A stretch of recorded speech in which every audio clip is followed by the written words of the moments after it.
اعوذ باللہ من الشیطان الرجیم بسم اللہ الرحمن الرحیم الحمد للہ رب العالمین وصلی اللہ علی محمد وآلہ الطاہرین اللہم صلی علی محمد. بات چل رہی تھی دین شناسی کے لیے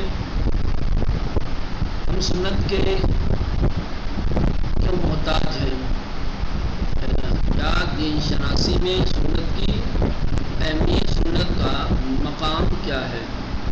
ٹھیک ہے، تو علامہ طباطبائی کا قول نقل کیا تھا. اس کے بعد یہ بتایا گیا کہ سنت کے دو اساسی اور دو بنیادی نقش و رول ہیں قرآن کے حوالے سے.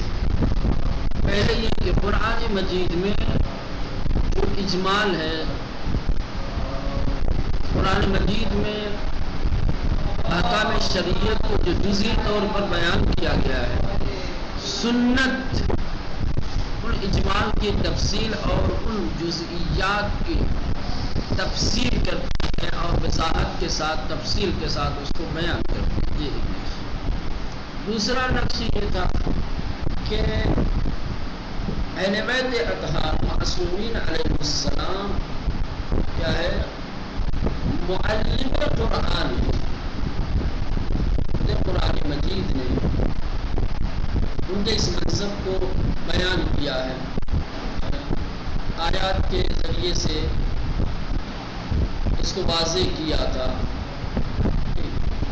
بات یہاں تک پہنچی تھی. اب یہاں سے برخی از پژوہشگران اہل سنت بعنوان مجالات خدمت السنہ للقرآن پنج زمینیں را برائے سنت در جمع قرآن منظور کرتے ہیں.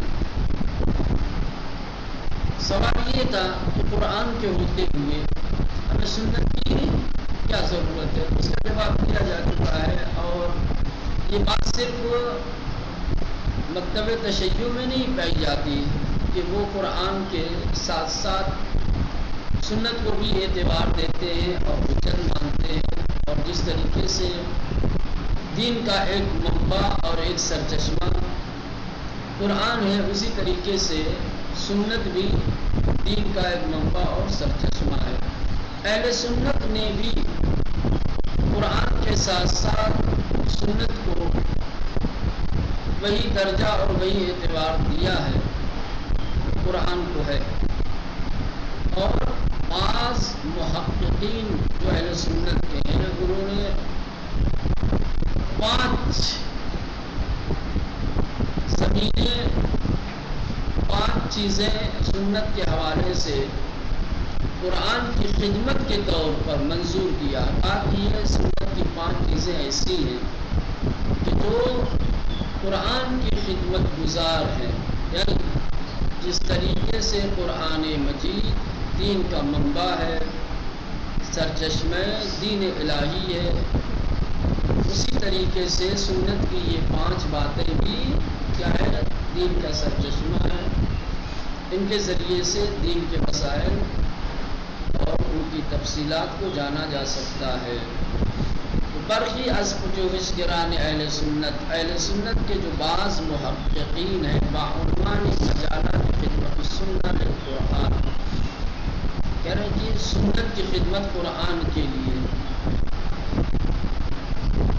کس حد تک ہے، کہاں تک سنت قرآن کی مددگار ہے، قرآن کی خدمت گزار ہے. کہہ رہے 5 زمینیں، 5 ایسے مجالات ہیں، 5 ایسے مقامات ہیں، 5 ایسی زمینیں ہیں کہ جہاں پر سنت قرآن کی مددگار اور معاون ہے.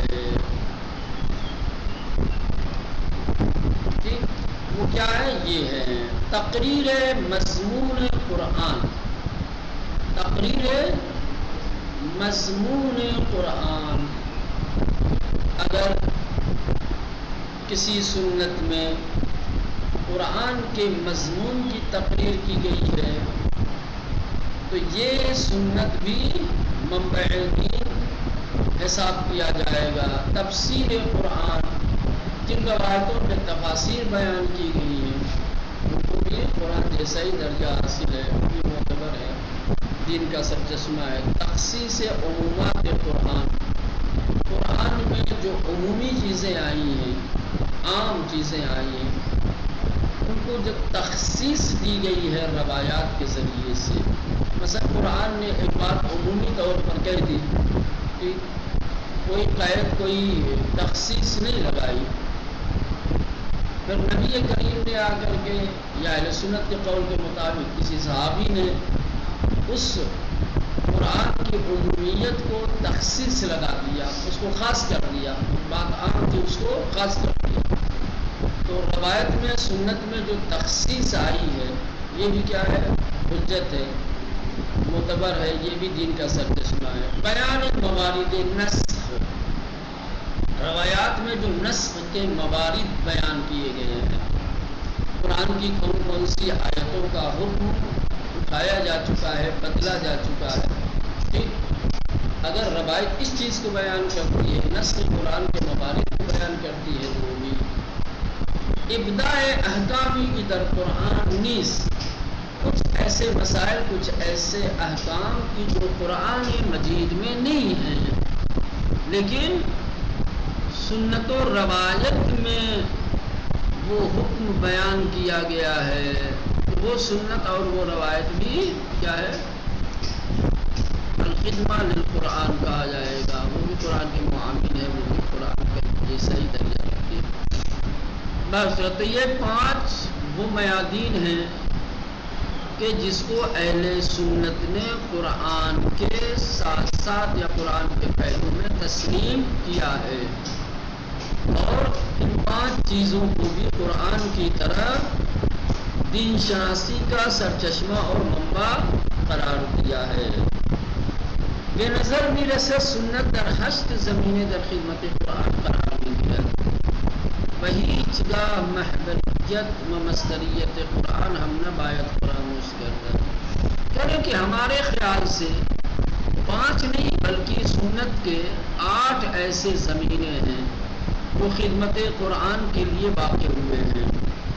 سنت کی 8 باتیں، سنت کے 8 زمینیں ایسی ہیں کہ جو قرآن کے خدمت گزار ہیں، قرآن کے معاون ہیں۔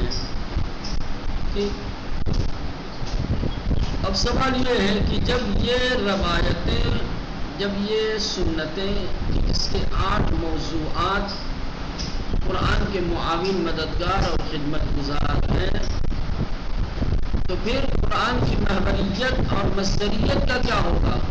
وہ اپنی جگہ باقی رہے گی؟ ایسا نہیں ہے کہ ہم نے اگر روایات کے 8 شعبوں کو یا 8 زمینوں کو قرآن کا معاون بیان کر دیا ہے، قرآن کا مددگار بتایا ہے، تو شریعت کی کوئی بات سمجھنے کے لیے، معلوم کرنے کے لیے فوراً جو ہے ان روایتوں کی طرف رجوع کریں گے نا، پہلے قرآن کی طرف جائیں گے۔ قرآن کی اپنی جو محوریت اور جو مرکزیت اور مصدریت ہے وہ باقی رہے گی۔ یہ آخری جملہ صرف اس لیے کہا ہے کہ کہیں آدمی یہ نہ سوچے کہ جب سنت اور روایات کے یہ 8 زمینیں قرآن کے ہی ہم پلہ ہیں یا قرآن کی طرح ہی ہیں، تو پھر تو قرآن کی محوریت اور مرکزیت خطرے میں پڑ جائے گی۔ یعنی نا، قرآن کی اپنی محوریت جو مصدریت تھی وہ برقرار رہے گی۔ دین شناسی کے لیے پہلا منبع قرآن ہی رہے گا۔ دین کی کوئی بات آپ کو سمجھنی ہے، اس کی دلیل تلاش کرنی ہے، تو سب سے پہلے آپ قرآن میں جائیے، تلاش کیجیے، قرآن کو جستجو کیجیے، اس کے بعد بھی مرحلہ آئے گا ان روایتوں۔ بے نظر می رسد سنت در 8 زمینیں، ایسا محسوس ہوتا ہے کہ سنت 8 زمینوں میں در خدمت قرآن قرار ملتی ہے، قرآن کی خدمت میں واقع ہوتا ہے۔ وہی جگہ محوریت و مصدریت قرآن ہم نہ باید فراموش گردد، اور کسی بھی وقت قرآن کی مصدریت، محوریت اور مرکزیت کو فراموش نہیں کرنا چاہیے۔ اب یہ وہ 8 زمینیں جو قرآن کی خدمت گزار ہیں سنت میں، وہ یہ ہیں: تعلیم شبہ تفسیر قرآن با قرآن، تعلیم شبہ تفسیر قرآن با قرآن کے ذریعے سے تفسیر کرنے کا طریقہ کیا ہے، اس کی تعلیم کیا ہے؟ یہ تعلیم شبہ استنباط احکام شرعی از قرآن سے احکام شرعیہ کے استنباط کے طریقے کی تعلیم شبہ اجراء شریعت و تطبیق قوانین دینی در عرصہ زندگی کے تمام پہلو میں یا زندگی کے تمام امور میں دینی قوانین کی تطبیق اور شریعت کے احکام کا اجرا کس طرح سے کیا جائے گا، اس کی تعلیم. سمجھ رہے ہیں؟ شریعت کے قوانین کے اجرا اور اس کے تطبیق انسان کی زندگی میں اس کی تعلیم. تبیین معارف بلند قرآن کے بلند معارف کی تبیین، توضیح، تبیین جزئیات و تفاصیل احکام کی جزئیات کی تبیین اور احکام کی تفاصیل، جزئیات کو بیان کرنا اور احکام کی تفاصیل کو بیان کرنا، یہ بھی سنت کا ہے. تبیین تعویل بطن و جری و تطبیق قرآن، تعویل کی تبیین، اس آیت کی کیا تعویل ہوگی یہ روایت بتائے گی. بطن کیا ہے؟ قرآن کی آیت کا ظاہر تو ہو گیا، اوپر بیان کیا تھا. بطن سے کیا مراد ہے، جری کیا ہے، تطبیق کیا ہے قرآن کا، یہ سب سنت کے حوالے ہیں. تبیین جزئیات تاریخ انبیاء و امتہاء السلام، گزشتہ امتوں اور انبیاء کی تاریخ کی جزئیات کو بیان کرنا. کہ در قرآن میں اجمال ازانا سخن گفته شدے، کہ جس کو قرآن میں اجمال کے ساتھ بیان کیا گیا ہے. تقریباً 25 انبیاء ایسے ہیں کہ جن کا ذکر قرآن مجید میں ملتا ہے. ان کی تاریخ کیا تھی، ان کی امت کا زندگی کا طریقہ یا ان کے امتوں کے جو واقعات و حادثات تمام چیزیں تھیں، اس کی تفاصیل یہ بھی روایات میں. تبیین موارد نسخ، تخصیص و تقیید آیات قرآن کی آیات میں تقیید لگانا، قرآن کی آیات میں تخصیص لگانا. نسخ کہاں کہاں ہوا ہے، ان تمام چیزوں کے بیانات سنت کے حوالے ہیں. سنت کے ہر یک از ان زمینہا نیاز مند بحث بررسیس و برائے ہر یک نمونہ بسیار در احادیث موجود ہے. کہہ رہے کہ ان زمینوں میں سے ہر ایک کے لیے تفصیلی بحث کی اور بررسی کی ضرورت ہے، اور ان میں سے ہر ایک نمونے کے لیے بہت ساری روایات، بہت ساری احادیث موجود ہیں. یہ جو 8 زمینیں بیان کیے گئے ہیں سنت کے قرآن کی خدمت گزاری کے لیے، ان میں سے ہر زمینے کے لیے تحقیق و بررسی کی ضرورت ہے، اور ہر زمینے کے لیے بہت ساری احادیث کے نمونے موجود ہیں. یہ پہلا حصہ تمام ہو گیا. اب دوسرا حصہ شروع ہوتا ہے تاریخ حدیث، حفظ و کتابت حدیث. سمجھ رہے ہیں؟ حدیث کا سلسلہ کہاں سے شروع ہوا ہے، کب سے شروع ہوا ہے، پھر کس طریقے سے لوگ احادیث کو یاد کرتے تھے، کس طریقے سے احادیث کو لکھا جاتا تھا. توقیف کتابت انگیزہ و زیانہ، کتابت کو کیوں متوقف کیا گیا، کیوں روکا گیا. ایک دور ایسا بھی گزرا ہے تاریخ حدیث میں کہ جب حدیث کے کتابت کے اوپر پابندی لگا دی گئی اعلان کیا گیا کہ آج کے بعد سے کوئی روایات احادیث کو درج نہیں کرے گا، تحریر نہیں کرے گا، لکھنے والے کو سزا دی جائے گی۔ ٹھیک، تو یہ جو کتابت حدیث کو جو متوقف کیا گیا، جو اس پر روک اور پابندی لگائی گئی، ٹھیک ہے، اس کے پیچھے کیا نیت تھی، کیوں ایسا کیا گیا کہ کتابت حدیث پہ پابندی لگائی گئی، اور کتابت حدیث پر پابندی کا نقصان کیا ہوا ہے، یہ ساری باتیں بتائیں گے۔ ادوار حدیث شیعہ، اب یہاں سے پھر شیعوں کے حدیثوں کے ادوار، احادیث کو مختلف زمانوں میں تقسیم کیا گیا ہے، بانٹا گیا ہے، کس دور میں کس نے کس طریقے کی حدیث کی خدمت کی ہے، کہ کتابیں لکھی ہیں، درج کی ہیں، وہ تمام باتیں آئیں گی۔ اس کے بعد چوتھے مرحلے میں تقسیم موضوع ہے کتب حدیث شیعہ،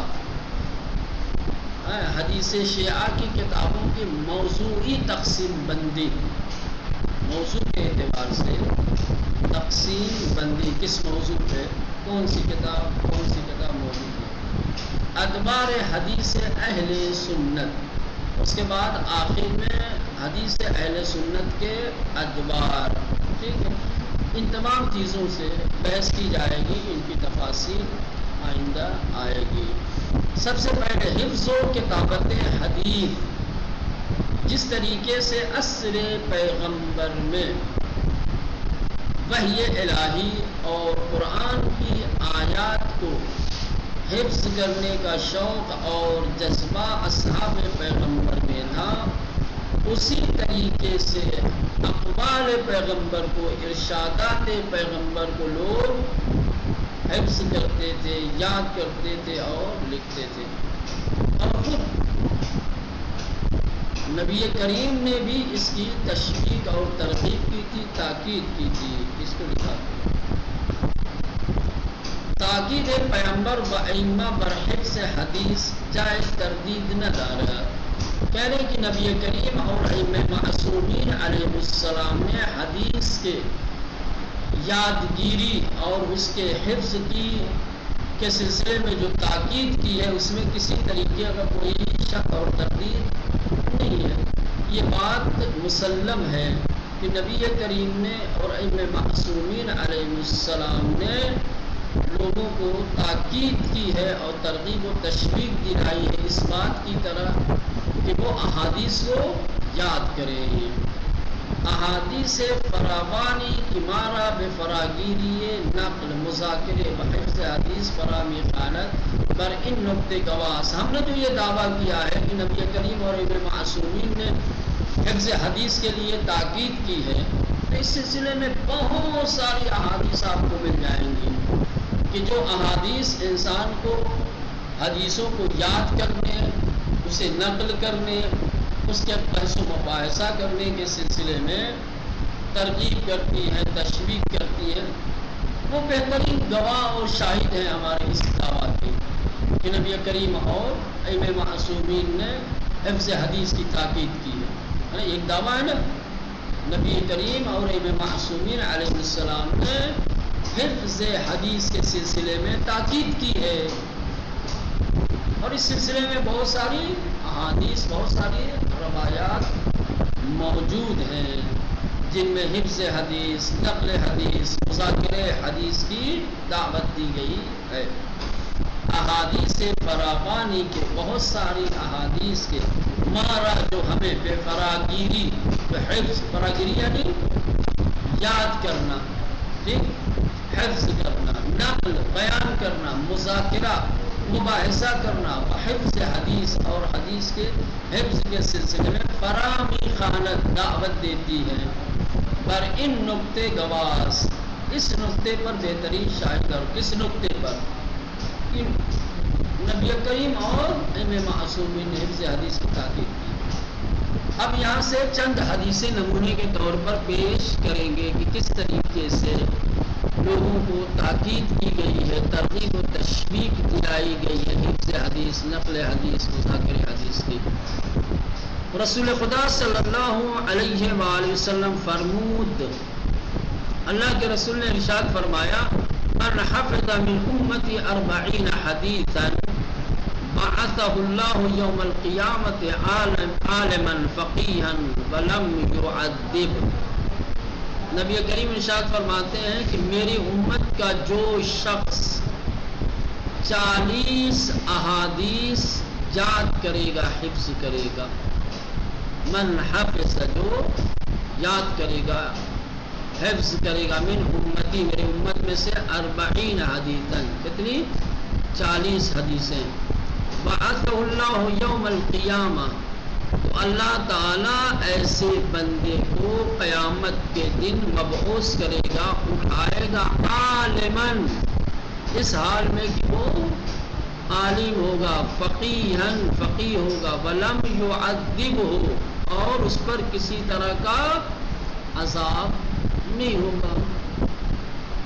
اس حدیث میں واضح طور پر حفظ حدیث کی تاکید و تشویق و ترغیب کی گئی ہے. حفظ حدیث کا عظیم فائدہ بیان کیا گیا ہے کہ قیامت کے دن ایسے بندے کو کہ جو 40 احادیث یاد کرے گا، فقیہ اور عالم کی صورت میں اٹھایا جائے گا، عذاب الہی سے محفوظ. ان حدیث را شیعہ و اہل سنت بسندہائے گوناگون و تعبیرائے مختلف نقل کرتے ہیں. کہنے کہ اس حدیث کو شیعہ اور اہل سنت دونوں نے الگ الگ مختلف سندوں کے ساتھ اور الگ الگ تعبیرات کے ساتھ نقل کیا ہے. اس کے راوی بھی بہت سارے ہیں اور الفاظ میں بھی کچھ تبدیلی آپ کو ملے گی. سند مختلف تو مراد یعنی راوی مختلف ہیں، تعبیرائے مختلف یعنی الگ الگ الفاظ، تعبیرات الگ الگ. مضمون لیکن ایک ہی ہے. مضمون کیا ہے؟ تقریباً ان احادیث کا ایک ہے. تو شیعہ اور اہل سنت دونوں کے عالموں نے اس طریقے کی بہت ساری احادیث مختلف سندوں کے ساتھ اور مختلف تعبیرات کے ساتھ اپنی اپنی کتابوں میں نقل کیا ہے، درج کیا ہے، لکھا ہے. علامہ مجلسی برائے حفظ حدیث سے مرتبہ یاد کر دے.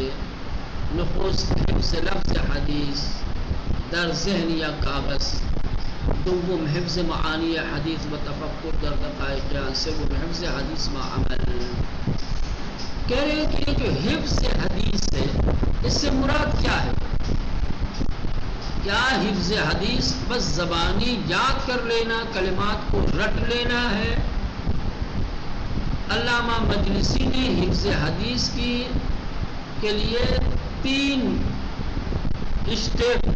درجے بیان کیے ہیں. حدیث کو حفظ کرنے اور یاد کرنے کے 3 مرحلے ہیں.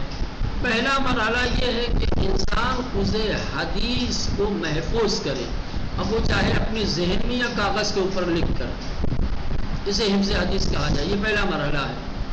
حفظ حدیث کا پہلا مرحلہ یہ ہے کہ اسے اپنے ذہن میں محفوظ کر لیا جائے یا اسے کسی کاغذ کے اوپر تحریر کر کے محفوظ کر لیا جائے. یہ پہلا مرحلہ.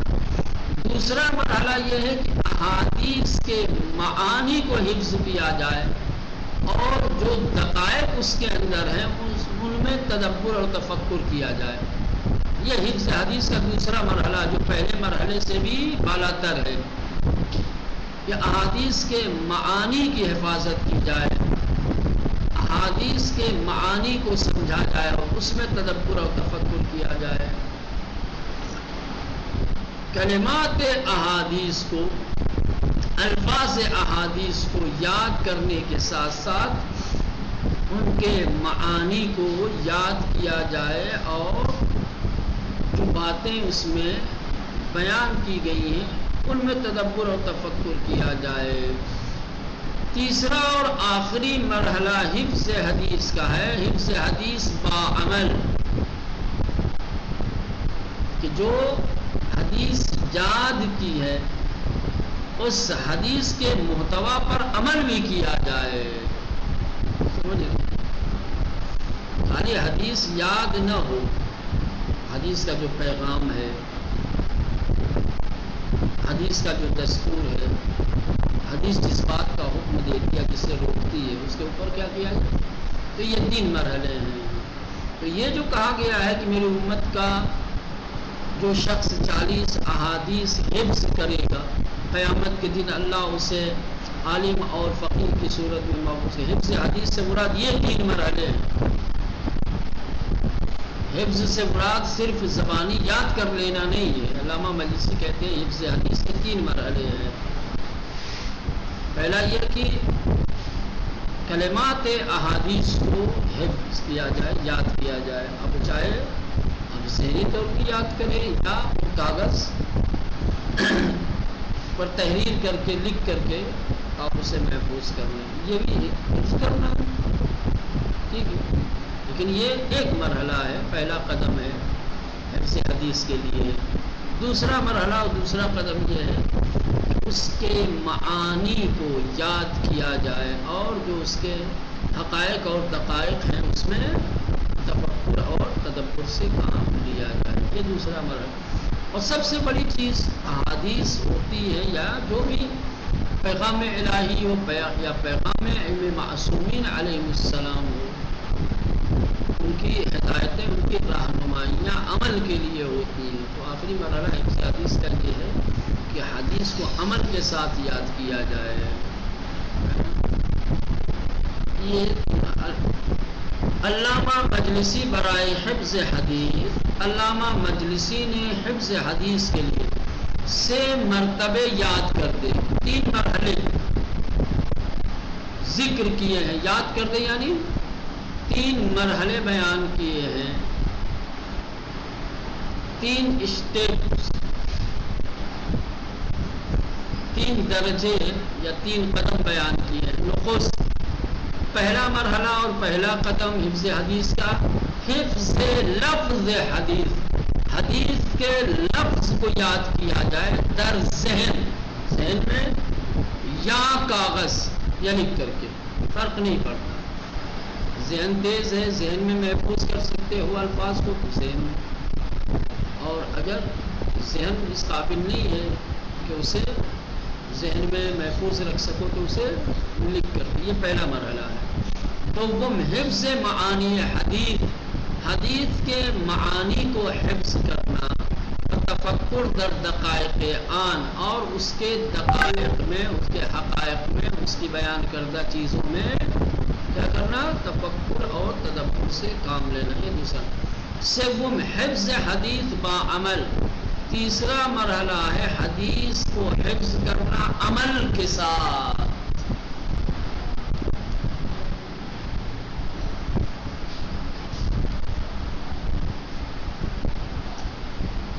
ان سخن و مانند آن تاثیری بسیار در توجہ و اہتمام مسلمانان به حدیث داشتے است۔ کہ یہ جو روایت ہم نے بیان کی ہے اور اس جیسی اور دوسری جو روایات ہیں، انہوں نے ایک گہرا اثر چھوڑا مسلمانوں کے اوپر کہ وہ حفظ احادیث کے لیے خاص اہتمام کرے اور خاص توجہ کرے کہ کس طریقے سے ذکر کیا گیا ہے۔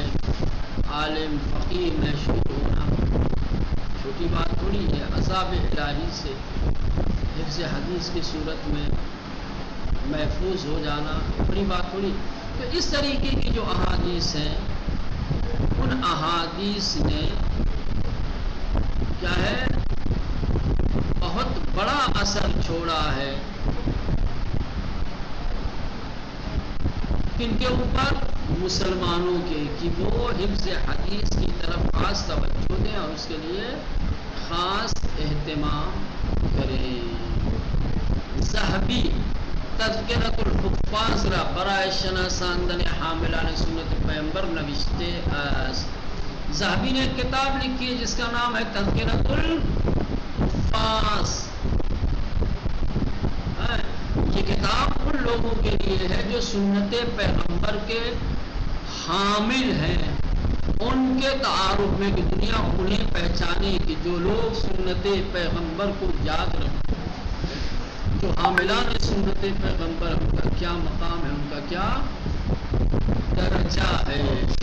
اس کو باقی بات نہیں.